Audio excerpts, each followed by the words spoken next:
Ustaz, adakah dengan kita bersedekah boleh menyembuhkan orang sakit? Mohon pencerahan. Ya.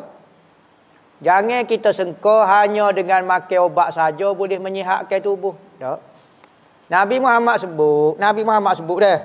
Kena peganglah Nabi Muhammad. Nabi Muhammad kata, "Dawu mardhakum bisadaqah." Sembuhkan, ubatilah orang-orang sakit daripada kamu dengan bersedekah.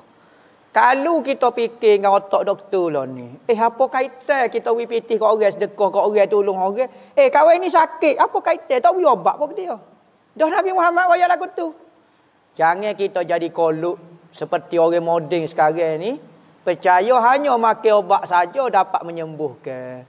Benda-benda rohani seperti bersedekah, gapo dia buat kebaikan tak boleh menyembuhkan. Sedekah banyak lagi unsur-unsur penyembuhan. Ada orang tak makan obat tapi dia berlatih bernafas.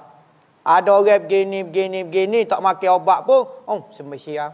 Ada orang bersedekah, ada orang buat baik. Banyak cerita kita dengar. Ada orang tu dia penyakit kronik, mak dia penyakit kronik. Boleh kata duduk ICU dah mati dah lah. Maka sebelum dia pergi ziarah mak dia pergi berhenti sebentar di 7-Eleven. Dia berhenti tu nak beli air lah, daga air kau nak beli roti kot mak dia. Tiba-tiba di pintu tu dia tengok ada kucing dengan anak-anak dia. Duk lapar, maka dia pun belilah tunas, buka cekah uwi tu, sedekah kot kucing tu. Dia pun beli air, pergi ziarah mak dia hospital. Pergi masuk dalam ICU, mak dia tak ada dah dalam katil tu. Maka dia pun menangis.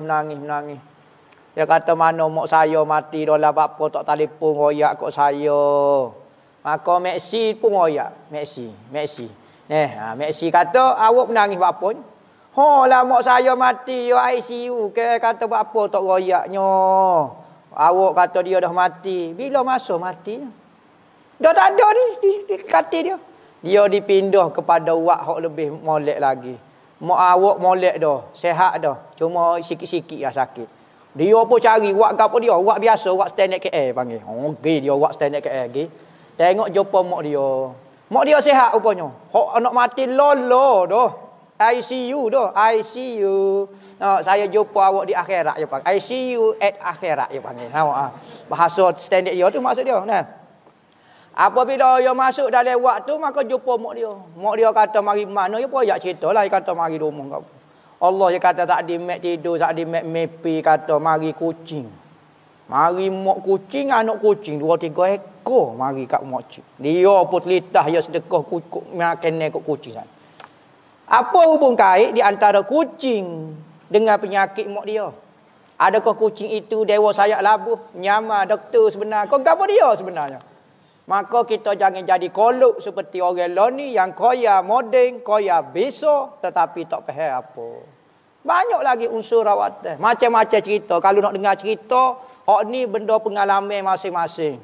Dia mau nak percaya tak percaya, Allah gilah. Up to you dia panggil. Up to you bahasa orang dia panggil up to you. Ikut demo lah kata. Jadi jangan sungka kata penyakit itu hanya dengan makan obat.